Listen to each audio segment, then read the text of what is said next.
Hormuz ঘিরে সামরিক হামলা বন্ধে সম্মত হয়েছে যুক্তরাষ্ট্র ও ইরান। মার্কিন প্রশাসনের এক কর্মকর্তার বরাতে এমন তথ্য জানায় এক্সিওস। প্রতিবেদনে বলা হয়, ওয়াশিংটন সব ধরনের সামরিক অভিযান স্থগিত করার সিদ্ধান্ত নিয়েছে, তবে দুই দেশের কেউই আনুষ্ঠানিকভাবে এখনো কিছু জানায়নি। প্রতিবেদনে আরও বলা হয়, যুদ্ধ শেষে স্বাক্ষরিত সমঝোতা স্মারকে হরমুজের নিরাপত্তা ও জাহাজ চলাচল নিয়ে ভিন্ন ব্যাখ্যা থেকে নতুন করে সৃষ্টি হয় উত্তেজনা।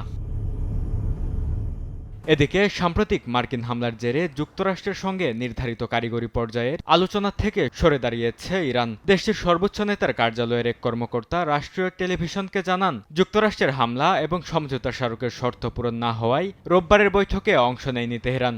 সমঝোতার প্রতিশ্রুতি বাস্তবায়ন না হওয়া পর্যন্ত আলোচনায় অগ্রগতি সম্ভব নয় বলেও দাবি করেন তিনি। প্রতি সপ্তাহে সর্বোচ্চবার বিকাশ পেমেন্টে 50 জন হবেন পেমেন্ট চ্যাম্পিয়ন। জিতে নিন টিভি সহ আকর্ষণীয় সব প্রাইজ।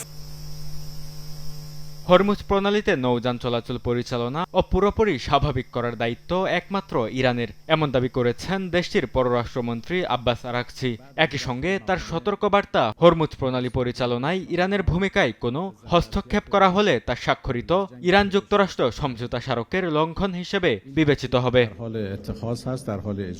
যুক্তরাষ্ট্র ইরানের নেতাদের বিরুদ্ধে শিশু হত্যা, যুদ্ধাপরাধ ও আগ্রাসনের অভিযোগ এনে তাদের বিচার দাবি করেছেন ইরানের সর্বোচ্চ নেতা মুজতবা আলী খামেনি। এক্সে দেওয়া এক বার্তায় তিনি বলেন, এসব অপরাধের জন্য দায়ীদের দেশীয় ও আন্তর্জাতিক আদালতে বিচারের মুখোমুখি হতে হবে।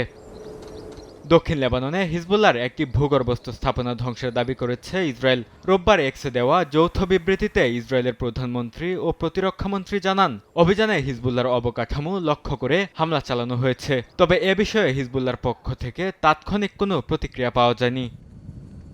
বরকতুল্লাহ, সময় সংবাদ।